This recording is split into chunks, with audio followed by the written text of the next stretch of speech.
Hello बच्चों, welcome to back my channel. तो बच्चों आज हम सीखेंगे क्वेश्चन नंबर 6 है, ठीक है। तो क्वेश्चन नंबर 6 हम क्या करेंगे, आज हम स्टडी करेंगे। तो इसमें क्या क्या दिया है, उसकी अवेलेबिलिटी क्या है, क्या क्या मैन्युफैक्चर कर रही है, उसका टेबल कैसे ड्रॉ करना है और उसके इक्वेशन कैसे बनाने हैं, ये सभी चीज़ें आज हम क्या करेंगे इस वीडियो में सीखेंगे, ठीक है। तो सबसे पहले क्या करते हैं, क्वेश्चन को समझते हैं। क्वेश्चन क्या दिया हुआ है, क्वेश्चन बहुत ही इंपॉर्टेंट होता है। पहले क्वेश्चन को समझते हैं, उसके बाद हम क्या करेंगे, उसको सॉल्व करते हैं। तो देखो क्वेश्चन क्या दिया है, a company manufacture two type of fertiliser. एक कंपनी है और टू टाइप ऑफ फर्टिलाइजर क्या करती है वो, F1 एंड F2 मैन्युफैक्चर करती है। दो टाइप के फर्टिलाइजर F1 और F2। Each type of fertiliser require two raw material A and B.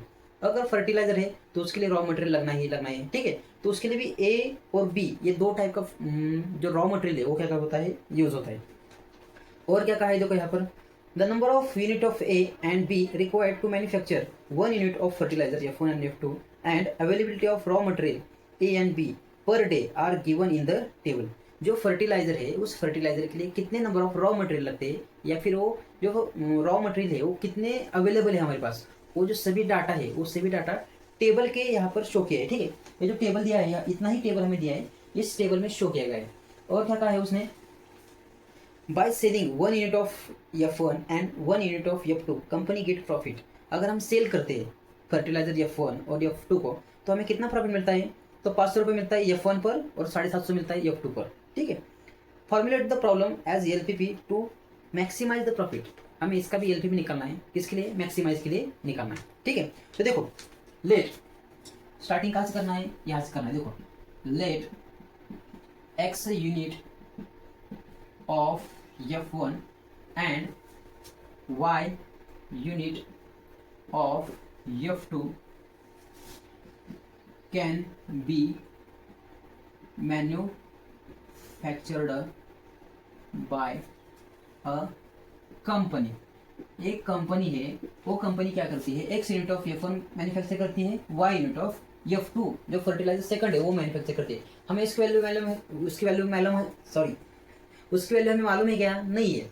ये जो x यूनिट ऑफ F1 है और y यूनिट ऑफ F2 है, इसकी वैल्यू हमें मालूम है क्या, फर्टिलाइजर 1 और फर्टिलाइजर 2, इसकी वैल्यू हमें मालूम है क्या, नहीं मालूम है। उसके लिए हमने उसको क्या किया है, x और y क्या किया है, कंसिडर किया है, ठीक है। तो देखो और क्या क्या दिया है हमें यहाँ पर, उसका हमें प्रॉफिट भी दिया हुआ है। तो प्रॉफिट हम पहले निकाल लेते हैं, प्रॉफिट क्या निकाला है।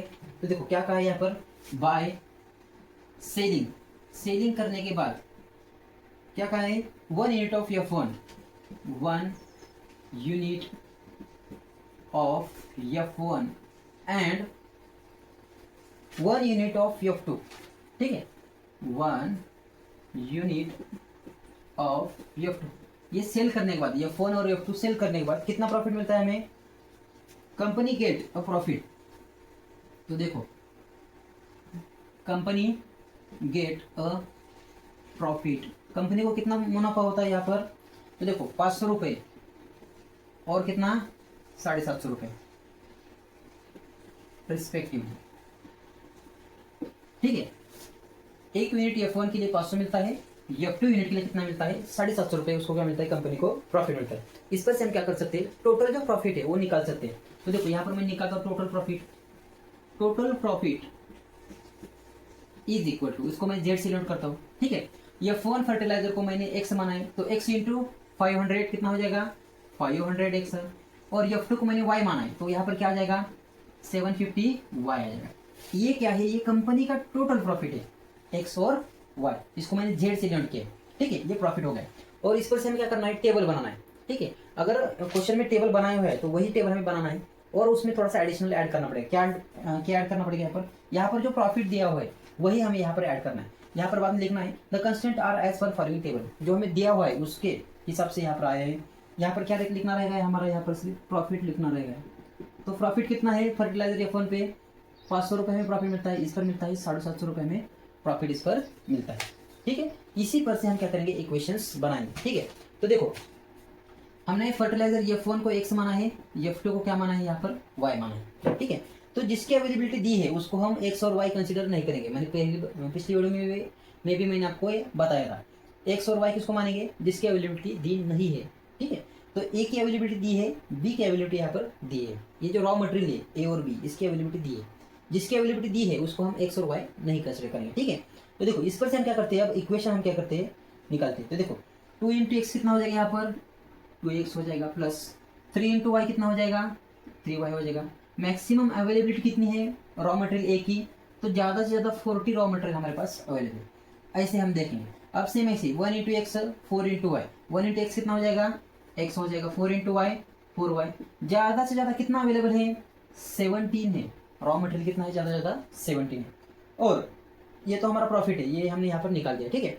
और यहाँ पर क्या लिखना था हमें, x which is greater than 0, y which is greater than 0। जो फर्टिलाइजर है, जो मैन्युफैक्चर कर रही है कंपनी, वो ऑलवेज क्या होगा, पॉजिटिव होगा, उसकी वैल्यू नेगेटिव कभी नहीं आएगी, ठीक है। अब क्या करते हैं, हम इसको फॉर्मुलेट करते हैं उस साइड, ठीक है। देखो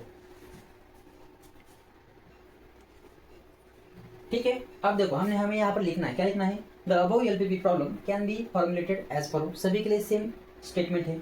हमें मैक्सिमम प्रॉफिट कितना मिलता है, यहाँ पर देखो कितना मिलता है, तो देखो 500x प्लस 750y, इतना ज़्यादा से ज़्यादा इतना ही हम प्रॉफिट निकाल सकते हैं, उसके ज़्यादा हम प्रॉफिट नहीं निकाल सकते। इक्वेशंस क्या है उसके, तो इस इक्वेशन को यहाँ पर लिखना है। क्या है पहला इक्वेशन, 2x प्लस 3y ज़्यादा से ज़्यादा 40 है, और क्या है x प्लस 4y ज़्यादा से ज़्यादा कितना है, 17 है। और यहाँ पर ये भी लिख दो, x which is greater than 0 और y which is greater than 0। तो ये क्या हो गया, हमारा जो 6th एग्जाम्पल था उसका क्या हो गया, ये आंसर हो गया।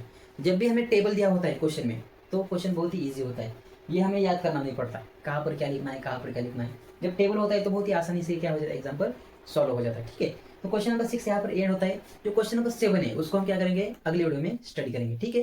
पढ़ाई करते रहिए, ऑल द वेरी बेस्ट।